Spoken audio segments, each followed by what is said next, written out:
यावल शहरातील एका भागातील रहिवाशी एका 15 वर्षीय अल्पवयीन मुलीला कोणीतरी अज्ञात व्यक्तीने कसले तरी आमिष दाखवून फूस लावून ती अल्पवयीन असल्याचे माहीत असताना देखील तिला तिच्या पालकांच्या कायदेशीर रखवालीतून पळवून नेले। ही घटना दिनांक 27 जुलै सोमवार रोजी सायंकाळी 4:30 वाजता उघडकीस आली। प्रारंभी अल्पवयीन मुलीचा सर्वत्र शोध घेण्यात आला, मात्र ती कुठेच मिळून आली नाही। म्हणून यावल पोलीस ठाण्यात सोमवार दिनांक 27 जुलै रोजी रात्री 11:45 अज्ञात व्यक्तीविरुद्ध अल्पवयीन मुलीस फूस लावून पळवून नेण्याचा गुन्हा दाखल करण्यात आला आहे। यावलकरांसाठी आनंदाची बातमी। यावल शहरात प्रथमच खवय्यांसाठी स्वाद आणि गुणवत्तेचा अनोखा संगम घेऊन आले आहे 56 भोग स्वीट्स। एकाच दालनात आता राजस्थानी आणि पारंपरिक चवीचे अस्सल पदार्थ, खास स्पेशल कांदा कचोरी, दही चाट कचोरी, खमंग मावा जिलेबी, इमारती जिलेबी तसेच ड्रायफ्रूट मिठाईचे सर्व प्रकार या ठिकाणी उपलब्ध आहेत। चविष्ट केसर पेढा, माव्यापासून बनवलेल्या विविध मिठाया या ठिकाणी आपल्याला मिळतील। कलाकंद, रसमलाई, रबडी, लस्सी, श्रीखंड असे विविध ताजे पदार्थ या ठिकाणी उपलब्ध आहेत। तर येथे सुप्रसिद्ध राजस्थानी स्पेशल पाणीपुरी देखील दररोज उपलब्ध आहे। त्याचप्रमाणे या ठिकाणी वाढदिवसाला लागणारे विविध प्रकारचे आणि विविध फ्लेवरचे केक देखील आपल्याला मिळू शकतील। यावल शहरातील कृषी उत्पन्न बाजार समितीच्या संकुलात पंचायत समितीच्या समोर एक वेळ अवश्य भेट द्या। 56 भोग स्वीट्स, यावल।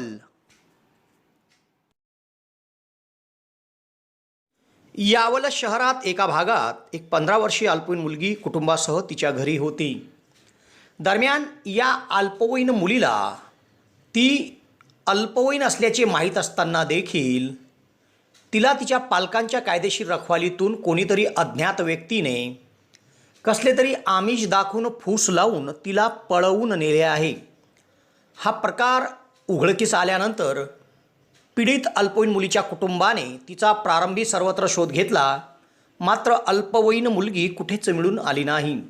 सर्वत्र शोध घेऊनही अल्पवयीन मुलगी कुठेच मिळून न आल्याने यावल पोलीस ठाण्यात अज्ञात व्यक्तीविरुद्ध अल्पवयीन मुलीस फूस लावून पळवून नेण्याचा गुन्हा दाखल करण्यात आला आहे। पुढील तपास पोलीस निरीक्षक रंगनाथ धारबळे यांच्या मार्गदर्शनाखाली सहाय्यक पोलीस निरीक्षक अजय कुमार वाढवे करीत आहे।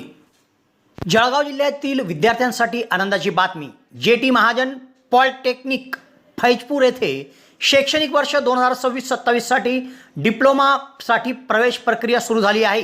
या संस्थेमध्ये civil, computer, electrical, electronics and communication आणि मेकॅनिकल इंजिनिअरिंग या अभ्यासक्रमांना प्रवेश उपलब्ध आहे।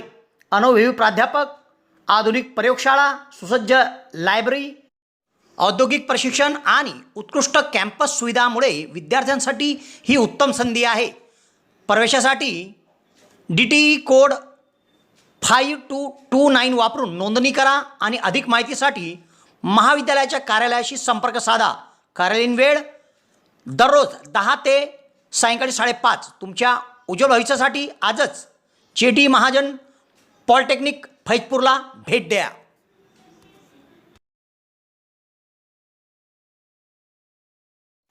यावल शहरात प्रथमच डॉक्टर स्वप्नील डी खैरनार यांचे मॉडर्न होमिओपॅथिक क्लिनिक सुरू झाले आहे।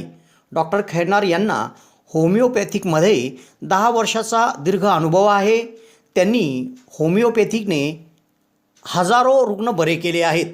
होमिओपॅथीमध्ये पेशंटला आजाराविषयी काय वाटते, पेशंटची भीती, चिंता, टेन्शन या सर्व गोष्टी लक्षात घेऊन तसेच पेशंटला असणारा त्रास आणि त्या त्रासामुळे दैनंदिन जीवनात येणाऱ्या अडचणी पूर्ण समजून घेऊन योग्य तो उपचार केला जातो। होमिओपॅथी औषधाचा कुठलाच साईड इफेक्ट होत नसल्याने जग होमिओपॅथीच्या दिशेने वाटचाल करीत आहे। तेव्हा डॉक्टरांकडे स्वतःचा उपचार घेण्याकरिता 2 दिवस अगोदर अपॉइंटमेंट घेणे आवश्यक आहे। डॉक्टरांच्या इतर व्हिजिट धुळे, छत्रपती संभाजीनगर येथे देखील आहे। दर रविवारी सकाळी 9 ते 12 या वेळेत चंद्रकिरण मेडिकल धानोरा येथे देखील त्यांची व्हिजिट असते। डॉक्टरांना त्वचा रोगामध्ये देखील धुळे येथील एका नामांकित हॉस्पिटलमध्ये 10 वर्षाचा दीर्घ अनुभव देखील आहे। तेव्हा रुग्णांनी डॉक्टरांकडे उपचार घेण्यासाठी सदर क्लिनिकमध्ये 8 ते 12 या वेळेत अपॉइंटमेंटसाठी भेट द्या आणि डॉक्टरांकडून योग्य उपचार करून घ्या.